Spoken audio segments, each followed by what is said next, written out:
Welcome to Familypreneur, the podcast for busy parents building profitable businesses. If we haven't met yet, I'm Meg Brunson, and we are about to simplify business and marketing strategies because balance was never about spending equal time between your business and your family. Nope, you want to spend previously unimagined amounts of time making memories with your kids. And the only way that's going to happen is if we get your marketing under control. I want to take a minute to acknowledge that Black Lives Matter, that love is love, and that inclusivity is essential for success. So I welcome all colors, genders, and cultures to join us for today's episode. After leaving the corporate world, where she worked with small business owners of referral-based businesses for 2 decades, today's guest launched Playmaker Coaching and Consulting as a winning system that is proven to achieve top-tier results. Acting as a teammate, coach, or general manager, the team at Playmaker ensures your marketing efforts push over the finish line with 90-day plans designed for you to make marketing easy. I'm excited today to introduce you to Jennifer Hensley. Jennifer, thank you so much for joining us today. Thanks for having me. I've been a fan of yours and listening to this for quite a while, so I'm excited to be here with you today. Oh, I can't wait. I love marketing, obviously. And so I especially love having other marketers join me so we can geek out over all things marketing. And today we're going to talk about both finding and hiring marketing consultants, which I think is a big topic. You know, are you ready? Are you not ready? How do you find the right person? And then also the importance of having a unique value proposition and what to do with that. So that's kind of our agenda for this call. And I can't wait to hop in and get started. So do you want to, let's talk about hiring on a marketing consultant. What are your suggestions and recommendations for that process? Yeah. Well, it's interesting for me because, I see so often that there's things that are siloed and segmented. So when I think of somebody thinking about who should they bring in to lead their marketing or how should they approach it, I think there's 4 things that they should really consider. So first off, I think it's someone who understands, their business. So for my clients, it's really about like understanding sales, marketing, operations, and compliance for a lot of them, because I work with a lot of financial advisors, and that's a huge piece of the work that they're responsible for is dealing with regulatory bodies. So someone who understands that space. I think number 2 is someone who understands referral-based businesses. They just operate differently if you're B2B or B2C or you have a tangible product or not. I think that's important that they understand the space that you're in. 3 is that you want someone who can really be a part of your team. That's not just giving you strategy or all these ideas and brainstorming with you, but can really help you get that over the finish line. And then 4, it's, someone who can create that strategy. And like I was saying, really help you take that to action.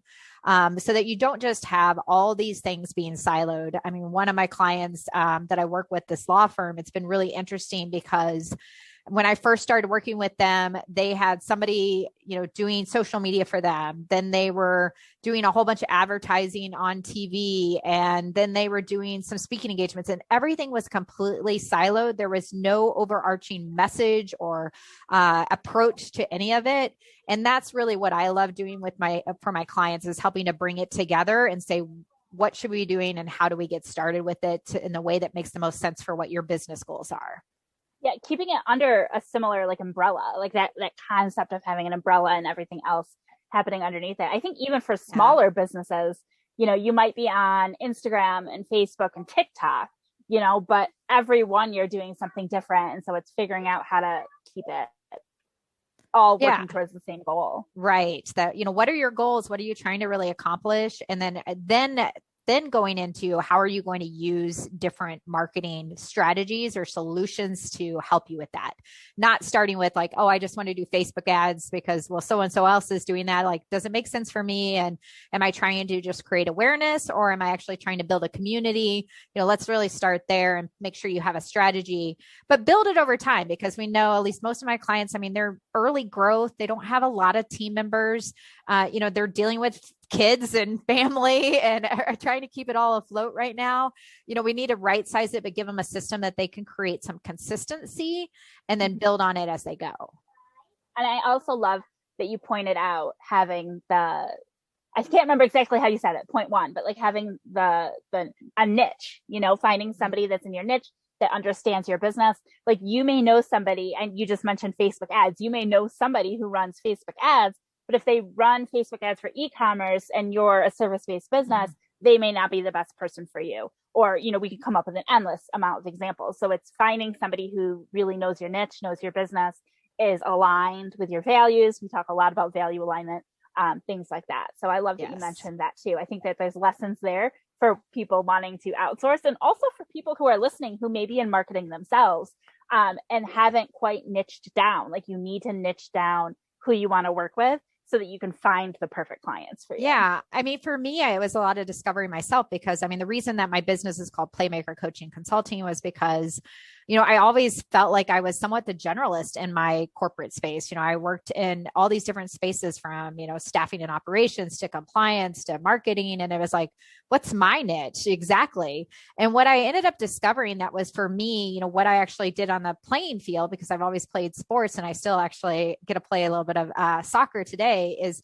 it's the same thing I was doing in the corporate space, was being able to see how things connect, being able to advance the ball, look for unique scoring opportunities, see the whole field, and help my teammates stay in the position that they do really well so that they can score more often. And that's what I do for my clients. So I tell them I am by no means the marketing expert in most areas of marketing. What I am the expert in is helping them to develop a strategy and a system, and then bringing in all the resources. So I'm often bringing in other people that are the Facebook ad experts or the copywriter, or all those other pieces, so they don't have to find those experts, that I can bring that to the table and help them really stay focused in on just what's the value that they bring to their clients. I love that. And I think that visualization is a great way to look at how a business should be running. And of course, not all businesses are at that stage right out the gate, but having all of your different team members who are advancing your ultimate business goals. Right. Not everybody needs it. Most of my clients, and we're going to talk more about this, I know, we're really focused in on kind of what I call training camp, which is around how do you be really specific around who your ideal client is in your market. And that goes into the value proposition we're going to talk about today, I think some more in depth. And then how do you increase consideration to drive more and better people, potential clients to your business? Because I think that's really the foundation of their marketing. And the more clear you are in that space, the easier the rest of your marketing, I think, becomes. Yes, no, I love that. And I can't wait to dive into that deeper. Now let's talk about the 4-step process that you have to create your unique value proposition. And actually, before we do that, let's define that, right? What is a unique value proposition? How do you know what yours is? Where does it come from? All that stuff. Let's start with the definition. Yeah. So, a unique value proposition. So by its very nature, it's got to be unique.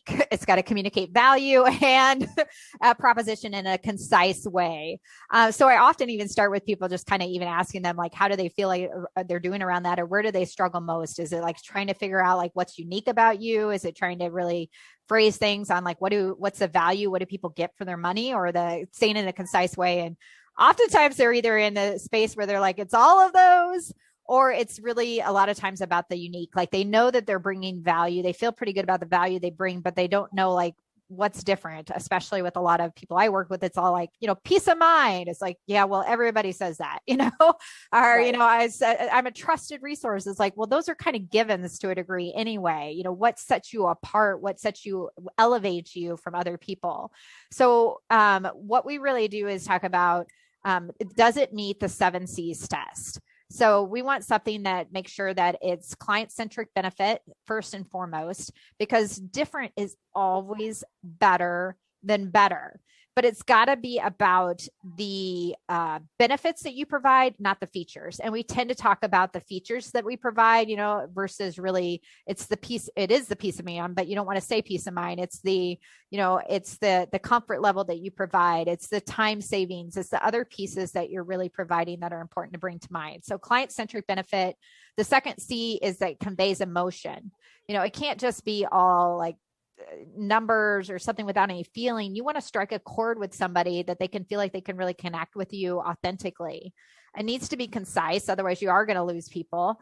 You need to be confident in how you communicate that.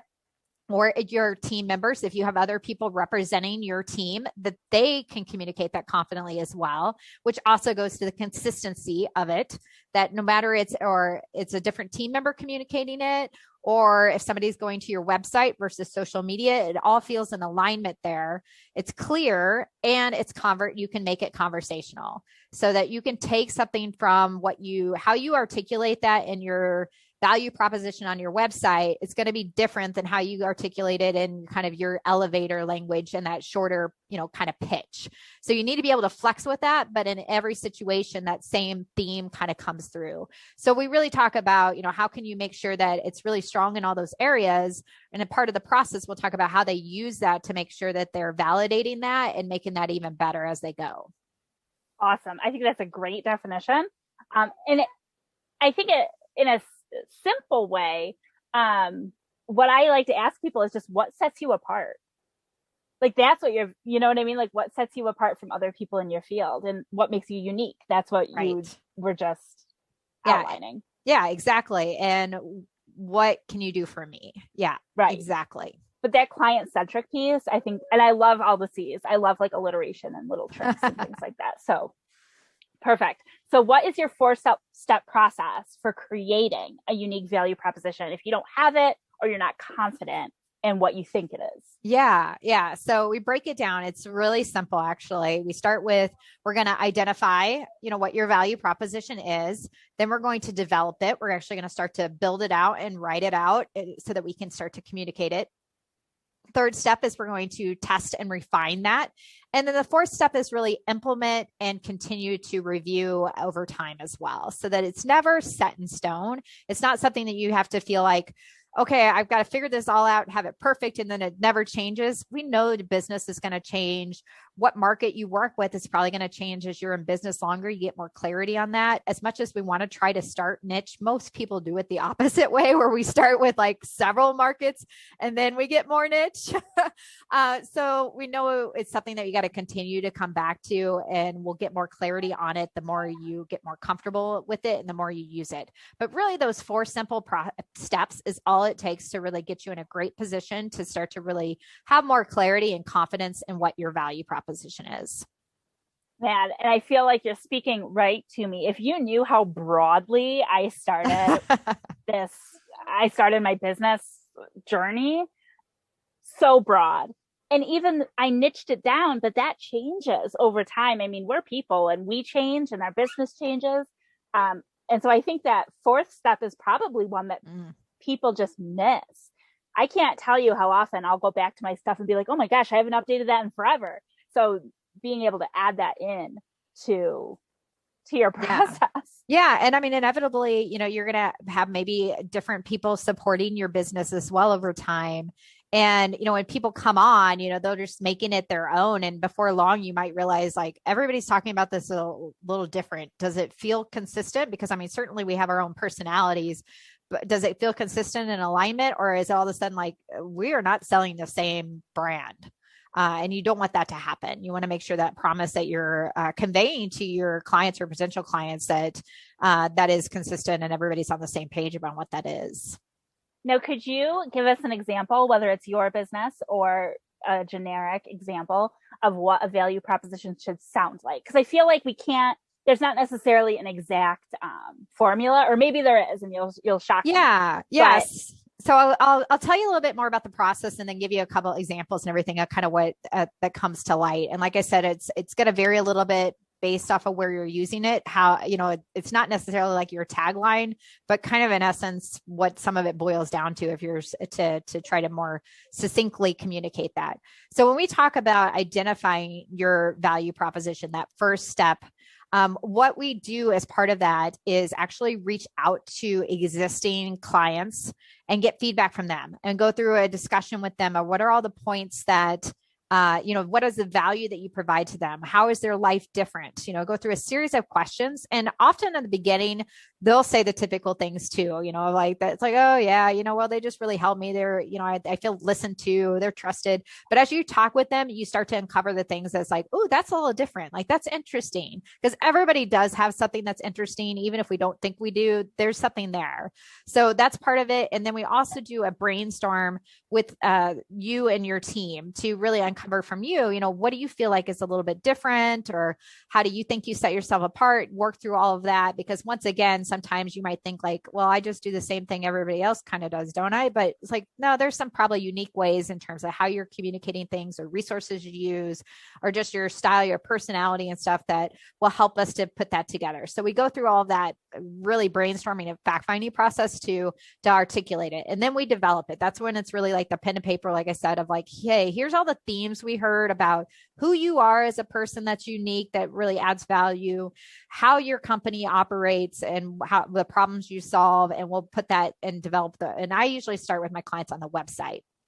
And then we'll narrow it down kind of from there. And then as far as testing and refining, we'll have them take that copy and start to digest it, and actually go back to those people we got feedback from and use that 7 C's and say, give me feedback. Is it concise? Is it clear? Am I a 4 in this, but maybe I'm a 6 in this? Like, how can I make it even better? And that's the part I think too, that really helps, because you're getting confirmation. And those people too, that were probably already, some of your best clients now are becoming even more your raving fans and advocates, because they're a part of creating this with you. And they're really excited to help you take it to the next level. And then, like we said, implement it, and implementing it consistently across all your channels with all your team members. And a big part of that is also making sure that you live it. If this is what you're going to use, that you're demonstrating that day in and day out, that's what you stand for. So an example of, I'll give you a couple and everything. One of the clients I've worked with in the law space, what theirs boiled down to is really that, they want to be your law firm for life. So that's kind of the tagline somewhat, but it's around like they believe that family is everything, and that typically the most important and the most life-changing, and yes, the most stressful things involve your family. So what affects one family member affects the entire family, and their goal is to be your family's firm in all matters throughout all stages of life, regardless of what life throws at you. So they were really positioning yourself that, yes, we're here for you, and we're here for your entire family, and all things related to law. And whether you have a matter right now or not, we want to be here for you, so that, just like you might have an accountant or a financial advisor, you have, a lawyer on your side, so that when you're in a situation, you're stressed about it, you're not like, oh, who do I call? So that's really what their messaging was been created around now, which has been really exciting, because previously they were, really focused in on different practice areas of like, oh, it's estate planning, it's personal injury, and everybody did something different. It's like, how do we market the whole firm, and what are we trying to do? And from a consumer perspective versus just an individual situation or product that you might have. So that's one example. Another one that I worked with, I really loved working with this client, Corey of mine, that for him, we came up with this, can money buy happiness? Is a wealthy person a happy person?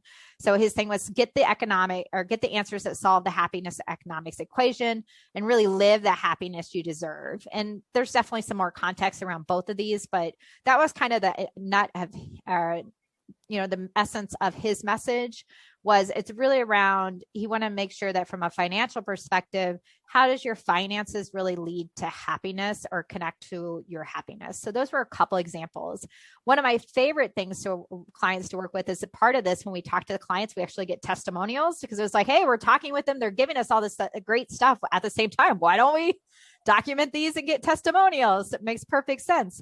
And then we can use those on their website and social as well. But when we did that, I was working with my client, Brandon, who was part of my training camp program. And he said, you know what, 2 things out of this. He said, 1, I feel like my website is actually helpful to my now, that I'm excited to drive people there to show them what's on my website and it feel like it's effective. And he said, number 2, he's like, I might actually be my most frequent visitor in my website, because in a business as a solopreneur, and I know you guys will get this, it's hard, right? We all have days that are really challenging, that we're like, why am I doing this again? I just want to be hanging out with my kids, or I'm giving up this time with them to try to build a business.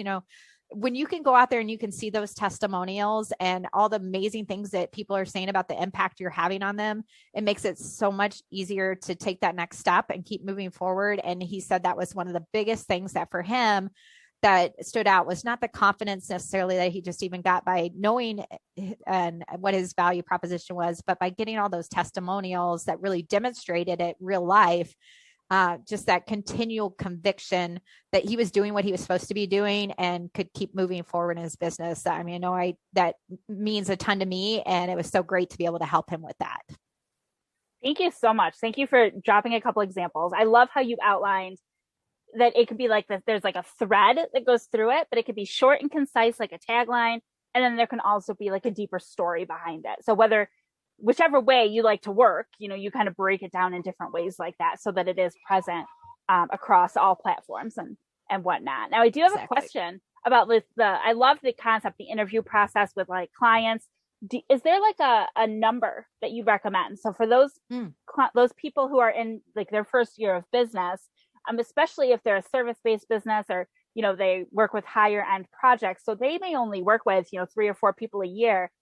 And maybe all of those people aren't willing to participate or something like that. Like, what's the baseline that you've found to be successful with that process? Yeah. Usually for most of my clients, I say, identify maybe about 10 people because maybe I think most people want to give feedback or they're open to it, but just, people are busy. So sometimes we can't connect with everybody. But I usually say, try to identify maybe about 10 of your best clients. If you have less, that's fine. Or if we only connect with, 6, that might be all right. I think often it doesn't take too many calls to start to identify themes. But the more niche you are, probably the easier it is in terms of not necessarily the fact that they have to all be the same industry, but the pain point that you solve. So if you feel like, hey, all these people, I'm kind of helping them with the same thing, like dressing for them, then it's going to be pretty easy when you have those conversations with them to start to be like, okay, here I'm seeing some themes coming through with what they're talking about. If they're very different types of problems that you solve for different types of clients, then you probably need at least a few more in each of those areas so that you can figure out how are you going to either try to bring that together more cohesively or how you will set up your strategy. So it's like very clear that, hey, I'm talking to this audience maybe on this day and this one on this other day, but how it doesn't get confusing to your audience. So there are some ways to address that, but I think that's a pretty good number to start with if possible. It's a work in progress, like we said. So if you have less, that's fine. It's still a good starting point. It never, ever is a not worth the investment to get feedback from your clients. Now, do you have any recommendations for people who want to like do that process themselves, but aren't sure how to approach a client to ask them the right questions? Like, yeah. So I actually have some language that I use for when I'm working with them. I'll give them some language they can send out as an email in advance to let people know, like, hey, Jennifer's going to be calling you. If they see my phone number, they're not like, who's this person? And I definitely try to do them via phone call or in person when we can. Most of the time phone calls because my clients are all over the country too. But I think it's just so much more rich dialogue than somebody just responding to an email to really get to the essence of it. But if they want to do it themselves, they definitely can. It's the same kind of process around saying, hey, I'm working on really reassessing my business and the points where I add value. I have a good sense of probably where some of those are, but as one of my best clients, I really value your thoughts and your opinions. And I'd love to get some insights from you on what we're doing well. And this is key, what else could we do to provide even more value for you? So I always want to make sure whether I'm doing it, they're doing it, they're also asking how can they get better or what else can we be doing to improve? Because you never know if there maybe is something there or if there isn't, you want to make sure that they feel heard in that respect as well. So they can certainly do that themselves. For most people, I find that they're either more comfortable if somebody else is doing it for them, or they just don't necessarily feel like they have the time to do it. Yeah. So that was something, initially, actually, when I first started working with clients, it was like, oh yeah, here's the process. You can do it themselves. And it just became another one of those things, just like getting the testimonials where they're like, you can do this for me. Oh yeah, that's so much better. Just do it. Well, I think for me, it would be just more comfortable. Like I'm not the kind of person, like I feel weird when people give me compliments. Do you know what I mean? Like I don't know how to respond to that. So I think I would just love to have somebody out like do that for me. But I also love how you worded. I'm so glad this will be transcribed and everything. So I love how you worded like how could I provide more value to you? Because I feel like the way I would typically say it, I don't like. It's like, what are like your pros and what are my cons? Like, what things do I fall flat on, or what things do I need to improve on? And I think the way you worded it is a much more positive way to look at it. So I like that. Yeah. And when I have those calls with the clients, it's very rare that somebody has something negative to say. One, because you've already identified people that are your best clients. So go figure, they love you. Surprise, surprise. But even if they do, it's usually things that are like really helpful and constructive and just like, they're not negative. But they're bite-sized things where it's like, oh, that's super easy, like super easy thing that's to implement. That often leads into some of our marketing efforts too, because they'll be like, hey, my onboarding, when I first met with them, they were super helpful. I got to know them a lot, but I'd love to spend more time with them or feel more connected throughout the year. It's like, okay, let's develop a client touch plan of how do we stay in touch with our best clients. So it leads into, when there is something, sometimes other things I can really help them with. So they don't also have to feel like, oh, they told me something, I have no idea what to do with this. It's like, this is really easy for us to take the next step to address that if there is some feedback. Yeah. And it just makes your business stronger, but you can take your brain out of it because they're telling you exactly what they need. Yeah. No, I know we touched on this a little bit, the how and where to utilize your value prop, but I'm sure that there's other suggestions that you have that we didn't immediately touch on. So let's kind of go into there. And once you've got it, you've sourced those ideas, you've written it, pen to paper, you've started to evaluate it. And of course, that evaluation process is ongoing. Right. But where and how are we going to use it across all the places? Yeah. So first off, I say, you want to be telling your story often. So if we think about it just in general about telling your story, at least every 10 weeks, or if your audience is growing faster, maybe it's every other week in terms of like, how are you in some fashion, some format, getting your story out there, because people are going to listen with different ears each time they hear it as well. So you got to continue to articulate it. So in terms of places to put it, certainly all of your marketing collateral, your website, your social media, if you have like a capabilities deck or a one sheeter, you want to have it represented in there and consistent. You want to make it part of that client experience. Like we talked about, is if you're saying, what makes me different is we keep things super easy. It's really easy to do business with us. Does your experience really reflect that? Make sure your team members understand it and are comfortable. So maybe you need to have some team meetings with them on whoever's on your staff or whatever to talk about it and to practice. It's uncomfortable to practice, but sometimes we need to do that so that we all can internalize things and get comfortable with it. Think about your phoning or your approach language so that it can make sure that it highlights those key benefits. Colleagues or partners or influencers that you might work with, do they know it? Because you want them to introduce you in the way that conveys that value as well, right? So how can you equip them with that information or talk through it with them? Client conversations for the testimonials, we talked about that. Those really reinforce it and articulate it for you, so you don't even have to sometimes. And then, like we said, most importantly is that consistency in terms of living your value proposition on a regular basis. That is great. So great. I would love to know, where can all of our viewers, listeners, audience, where can they connect with you, learn more about you, learn more from you? Yeah, so I'm on primarily LinkedIn and Facebook. It's on LinkedIn or Facebook, is Playmaker Coach.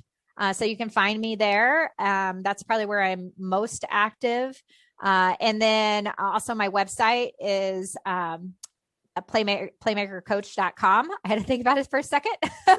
I'm going blank this afternoon. It's been a long day, but you can connect with me there as well. I always love to have conversations with people and see if I can be a resource. As I said, my favorite thing is kind of being that connector, that quarterback for them. So if there's a way I can be a resource, certainly open to that. And I think, for this audience, if they're interested in learning more about kind of the training camp and some of the things we've done with some of those clients I talked about, would love to be able to take you through a similar process to help you get more clarity, confidence, and, something that's going to really help you attract more clients into your business. Because I believe that it doesn't have to be as hard as sometimes we make it to be, that there are some great resources and tools out there, and there is something special to everybody's business that even if it seems really small, it's not, that's what is your magic power. Yeah. And I think that this is really understanding what understanding what your unique value proposition is. That was like a tongue twister.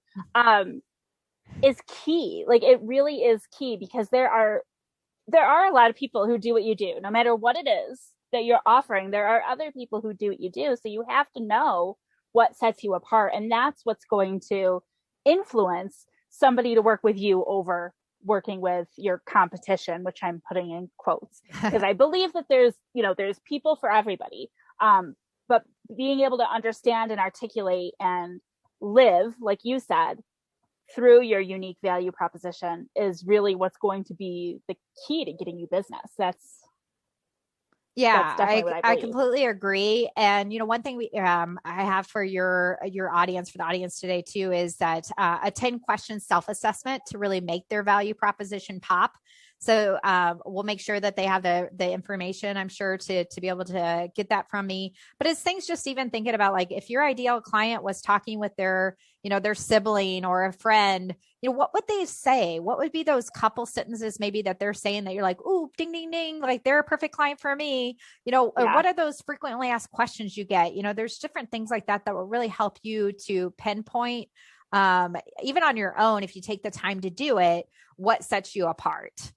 So using that with those 7 C's, I think that's one of the things that will help you get more clarity in this and just makes it more fun. And I mean, we all want to enjoy what we're doing more and have more time to enjoy all the other aspects of our lives as well.